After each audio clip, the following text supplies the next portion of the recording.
when does it all start? The effect of the tax raises, the effect of the unions result, that starts the end of June? Let's assume, Jim, that he comes to a deal with the unions one way or the other. Before we get out of session, we have to approve his deal with the unions. We have to make up the difference if he came shy of $1 billion. And that starts on July 1st.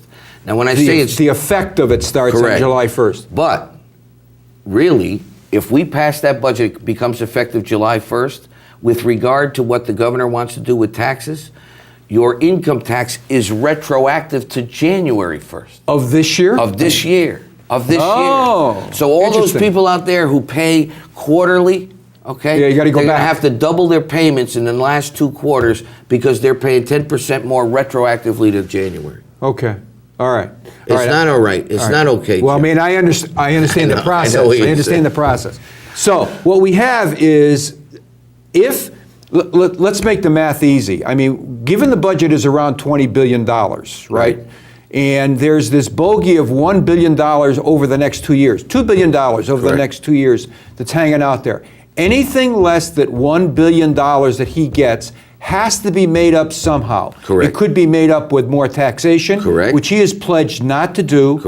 And or it could be made up with more cutbacks, expense reduction, right? Or a combination of both. So you don't get $1 billion, you got to make up the delta difference. You've got to make up the difference. Okay. 1 plus 1 has to add to 2. Well, this is the Connecticut General Assembly we're talking about here, Larry. So what's your prediction? Well, my prediction is that... What do you think is going to happen? If it were June 30th and I was interviewing you, what would you be saying to me? Based on what I'm hearing, this is what I think is going to happen. I think he's not going to get his $1 billion. But I don't think that's because he struck out at the bargaining table. I have a feeling, well, it's one of 2 things. Either he failed miserably, or this macaroni was cooked a long time ago. One or the other, Jim. One or the other. You know, Larry Cafaro using a macaroni metaphor. Hey, that's I can't believe it. That's my background. I understand. You get it, right? I get it. Pellegrino, Cafaro, I get it. So, you know, when you got pictures of the governor giving speeches to the union saying, I'm your guy, there's kissing the union leaders, et cetera, and you think, if he's asking for $2 billion and they're not picketing the world, what's going on here? What's going on here? So that's what's so confusing. So we're either going to raise more taxes or cut more spending or come up with some other phony numbers that he said he swore he'd never do. One or the other. Larry, you know what? Let me give you Jim Pellegrino's prediction. Okay. I mean, you're the guy on the inside. I'm on the outside looking, right? It's, you know, as far as I'm concerned, he's not going to raise taxes coming out of the blocks. Because he's pledged not to do it. Okay. But when you say that, what did he do already? Well, I understand. Well, you got to remind people of that. But given where we are right now, he said 3 or 4 times publicly, I'm not raising a tax. I also agree with you. I don't know where they're going to come up with $2 billion. I mean, so let's, for the sake of discussion, say they're going to fall back $400 or $500 million short. Okay, what he is going to do. Prediction. What he is going to do is the cuts are going to be so draconian that the position is going to be because I read in the Meriden paper this morning, they're going to close Wilcox Tech. They're not going to close Wilcox Tech. Who's anybody kidding? They're not shutting down 17 technical schools. So what's going to happen is the cuts are going to be so onerous and the outcry is going to be so great that guess what's going to be said? Gee, there's nothing left for me to do other than to raise taxes. You're forcing my hand to raise taxes. But who are you going to raise them on? I don't know. We can't pay the ones that we're doing now. That always plays well. The wealthy won't be here to raise the taxes on, Jim. Larry. They won't be here. We're losing people who are the job creators every day. Don't misunderstand my statement. I know, you're saying it on paper. I'm saying it as a stalking horse kind of a thing. The easiest populist thing to say is always, you know what, tax the men and women who make the money. Right. Well, who also pay 50% of the taxes and generate 85% of the jobs. Right. Let's talk about the union cutbacks, okay? We did the math, Chad and I, my producer, we did the math after one last show. I think Chris Donovan was here, your buddy Chris Donovan was here. And we did the math and we said, you know what? In order to get $100 million out of these union concessions, that equals about 1,000 employees. So in order to get $1 billion, you're going to lay off 10,000 people? It's never, ever going to happen, Larry. And you and I both know it. So unless there's other substantial things that they're getting somewhere, there's going to be that shortfall. Well, he showed his, quote, Plan B, which called to lay off 4,700 people. Right. He claimed that would get him $450 million. Right. Now you still got about $550 million to make to up. go. That's when he did his Plan B draconian, you know, Right. to cut out the third grade and hockey and all this stuff all over the world. Yeah, exactly. Let's talk about your friends, Larry, your friends and my friends in the Hartford Courant. Good, decent people, Jim.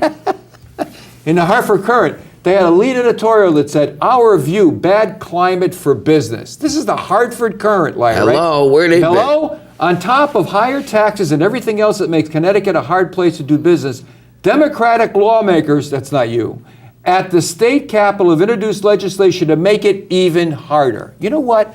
I mean, as a business person, I simply don't understand. I don't get it. I almost get the feeling sometimes the Connecticut State Legislature has encircled, it's insulated itself from what's really going on out there. I mean, when the Hartford Courant says, boys and girls, enough is enough, and their answer to that is what? Their answer to that is to offer paid sick leave and now this thing called the captive audience bill. So that as a president of a company, I can't call a meeting with my employees when I want to? What's up with that? I mean, why do it? The signal it sends is because terrible. the unions want them to do it, Jim. Oh. And you have to say to yourself, as I said to many of my good friends on the other side of the aisle, who's running this joint? We were elected by our people, the residents of the state of Connecticut, to come up here and do right by them. Not to get corny about it. We have proclaimed that we were all about jobs. We've lost over 100,000 jobs in the past 2 years. 15,000 businesses have closed their doors. Yep. We're supposed to be about jobs. They passed a bill. We debated for 11 hours trying to stop them, Jim.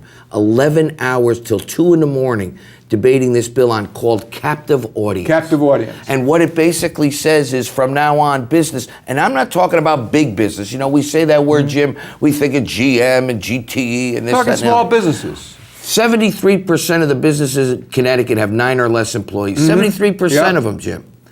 This applies if you have one employee, this new law. And what it says is, you're at the water cooler, okay? And you're with the one guy who works for you. God forbid if you say anything that has religion in it or politics. That person could sue you. He could bring you to court. You're going to force you. And it's like, what are we doing? Are you exaggerating now? No, I'm not exaggerating.